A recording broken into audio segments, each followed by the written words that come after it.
This video illustrates creating a Oracle virtual machine from an Oracle template within the PCA appliance.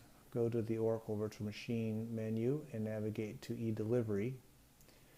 Once in the search screen, select Linux OVM VMs. Search for Linux. Slide down on the products page to the Oracle VM templates for Oracle Linux. Select the platform, which will be x86 64-bit, since that is what the PCA machine is.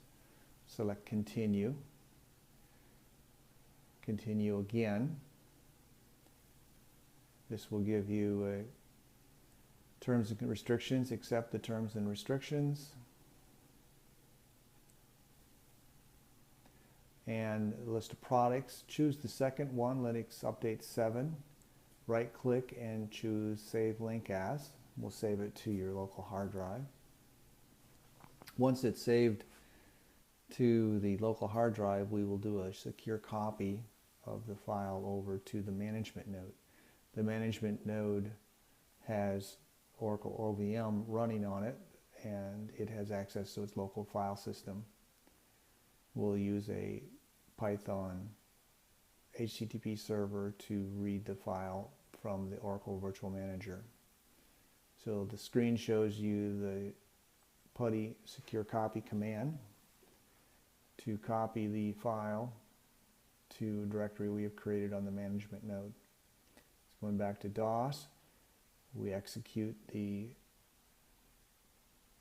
dir to see that the file is there, and now we execute the PuTTY secure copy command to copy the file to the NFS shared storage incoming folder we created on the management node.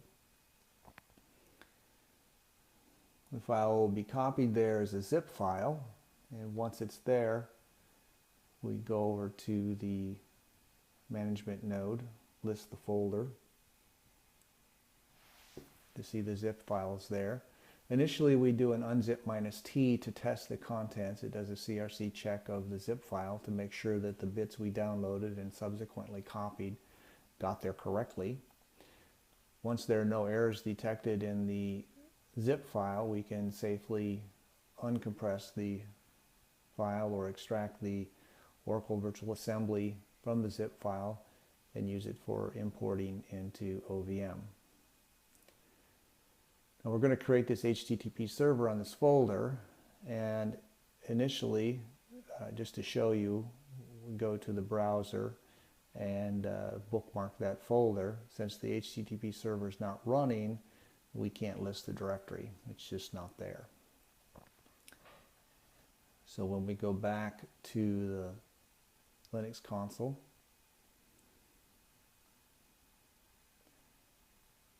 we will first turn off the firewall with service IP table stop to allow us to use port 8080.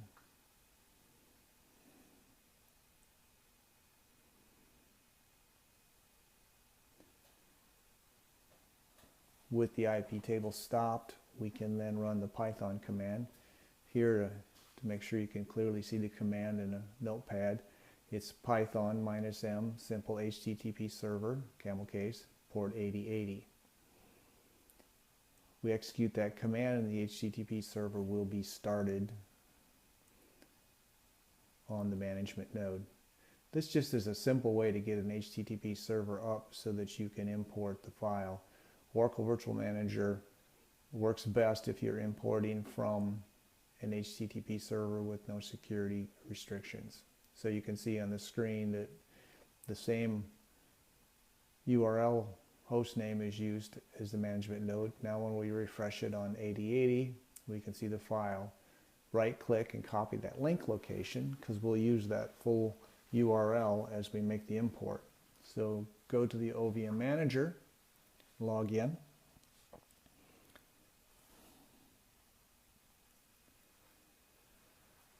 Navigate to the repositories page, expand and select the repository that you're going to import the assembly into. By default, Rack 1 repository. Ideally, in a production environment, you would an external repository. Click the Import VM Assembly in the management page, and right-click paste the URL that we just copied from the HTTP server. Click OK, and the import process will be started.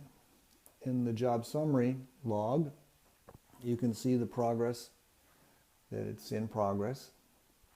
Once that's completed, we'll be able to go up and find the assembly in the management page, looking at the name of the assembly. And then the other thing that's descriptive is in the description field, it actually shows you the URL that it was imported from. So here we found ours, and it is from the management server port 8080. So it came from that website.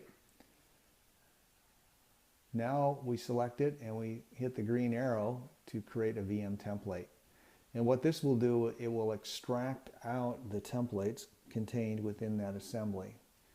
So give it a name that's descriptive.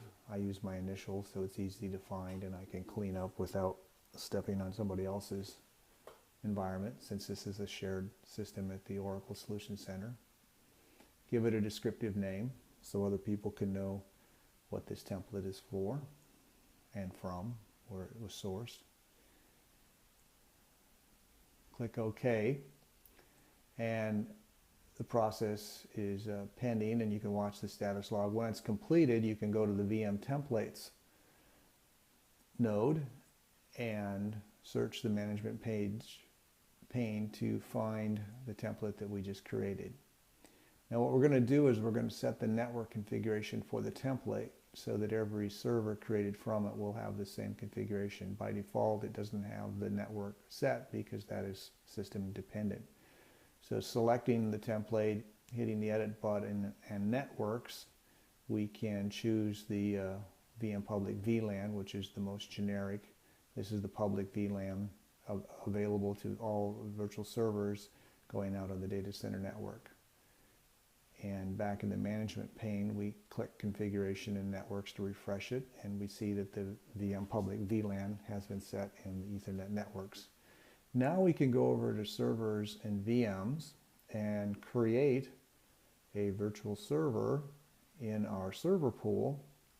Doesn't matter which server you select, they'll all work just fine.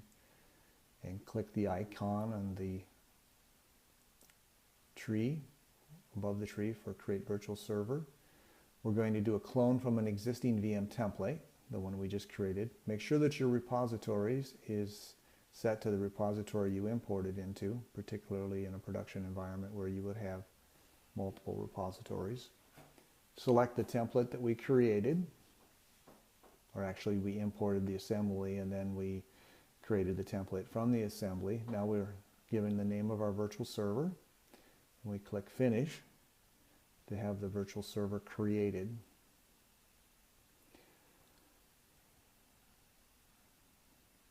So you can see that it's pending and now it's complete. And we go and set the perspective to virtual machines. And in the far right, there's a little chevron that gives you a search box so that you can search by name. We'll use my wildcard, my initials, asterisk for wildcard. Here's the server we created. We'll just validate that the network setting is for VM public VLANs, and it is. So now we click Start that vServer, and you'll see in the job summary that the vServer is starting. Once it's started, we have the ability to select the console, and we can launch that console, which is the Java by default, or you can configure it to be type VNC or real VNC. And when the console comes up, we see the standard Linux boot screen and can see the server startup. Initially, there's some configuration, typically for the network.